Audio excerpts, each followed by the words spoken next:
under the Astana process, the talks that aim to find a diplomatic solution to the war, and it's welcomed by some Syrians. People are returning to their homes and working on their land. There hasn't been any shelling since the Turkish forces arrived. The Turkish military wants to prevent a repeat of Eastern Ghouta, when almost 2,000 people were killed during a 7-week-long ground offensive by the Syrian government.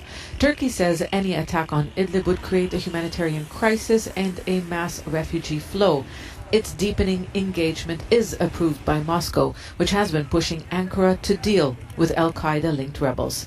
Their presence provides a reason for the pro-Syrian government alliance to bomb the area. That's why Turkey has been encouraging Hayat Tahrir al-Sham, an armed group formerly known as Al-Nusra Front, to dissolve itself or reintegrate into the rebel National Army. It might be the case that we see HTS dissolve itself, in name, and they declare that they've dissolved themselves. I mean, at the end of the day, they've disengaged from Al-Qaeda. So far, Hayat Tahrir al-Sham has refused. There are internal differences. Turkey deployed troops along the front lines around the rebel-controlled province of Idlib. It's part of an agreement with Russia and Iran to reduce violence. Loyalists who recently created a new faction, Tanzim Huras ad-Din. More than 2 million people live in Idlib. Half of them have been internally displaced from other areas. The UN Special Envoy to Syria, Staffan de Mistura, is warning that said he was encouraged by recent talks between Russian, Iranian and Turkish representatives on how to avoid the worst-case scenario. Turkey has been trying to unite various opposition groups under the one banner, the National Army, since December. The 20,000-strong force has already been used in Turkish-led offensives against the Syrian Kurdish armed group the YPG and ISIL. It may now be used to take on al-Qaeda-linked fighters in Idlib. From the beginning of the revolution, our goal was to topple the Assad regime and replace it with a regime of the people's choice, and also fight Al-Qaeda and YPG and any force that's against our revolution. For now, Turkey and its proxy forces are trying to determine Idlib's fate through dialogue and disarmament to prevent a government assault, and the province could then become a Turkey-guaranteed safe area, like other zones in northern Syria. People in Burundi are waiting on the result of a referendum on changes to the constitution, which could extend President Pierre Nkurunziza's rule until 2034. And a decaying sewage system that constitutes a threat to health.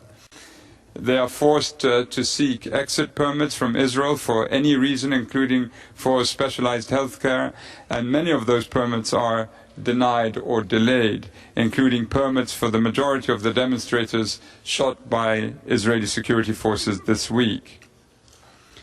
Israel, as an occupying power under international law, is obligated to protect the population of Gaza and ensure their welfare. But they are, in essence, caged in a toxic slum from birth to death, deprived of dignity, dehumanized by the Israeli authorities to such a point it appears officials do not even consider that these men and women have a right, as well as every reason, to protest. Mr. President, nobody has been made safer by the horrific events of the past week. The human rights situation in the occupied Palestinian territory continues to deteriorate. Settlement building has again accelerated this year, together with rising of private property continue, including punitive demolitions, which constitute a deplorable form of collective punishment. The small Bedouin community of Khan al-Ahmar, just east of Jerusalem, is at high risk of forcible transfer.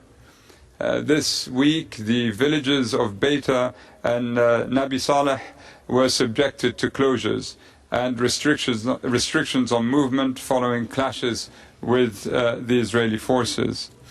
Israel also continues to detain large numbers of Palestinians, including children, although under international law the detention of a child must be a measure of last resort.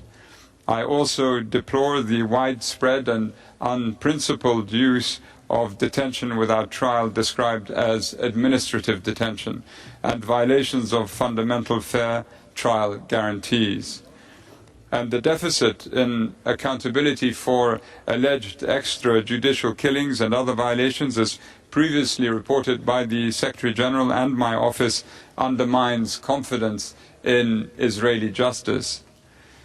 I therefore endorse calls made by many states and observers for an investigation that is international, independent and impartial, in the hope the truth regarding these matters will lead to justice. Responsible for violations in the end must be held accountable. In this context, as in all conflicts where impunity is widespread, unless ended by a peace settlement, excessive violence, both horrifying and criminal, flows easily from the barrel of a gun, becomes normal, destroying the occupied perhaps, but something crucial too in the occupier. What do you become when you shoot to kill someone who is unarmed and not an immediate threat to you? You are neither brave nor a hero. You have become someone very different to that. And then there is the fear and hatred, those dreadful twins, prolific in the manufacturing of violence and human suffering, now transforming into a psychosis on both sides, more tightly spun and more corrosive. And to what end? So we will all be destroyed? The occupation must end, so the people of Palestine can be liberated, and the people of Israel liberated from it. End the occupation, and the violence and insecurity will largely disappear. I urge Israel to act in accordance with its international obligations. Palestinians' rights and rights to freedom of assembly and expression must be respected and protected. All individuals' right to health must be respected and protected, regardless of the context in which they may have been injured. The rules of engagement for Israel's security forces must be in line with Israel's international obligations, and I urge that they be published. Children should never be the targets of violence and must not be put at risk of violence or encouraged to participate in violence. I again remind all concerned that lethal force may only be used in cases of extreme necessity as a last resort in response to an imminent threat of death or risk of serious injury. I thank you, Mr. President. Well, that was the UN High Commissioner Zeid Ra'ad al-Hussein there, speaking at the opening of that meeting of the Human Rights Council in Geneva. He described the deplorable treatment of Palestinians living under occupation. Gaza, he said, is a toxic slum.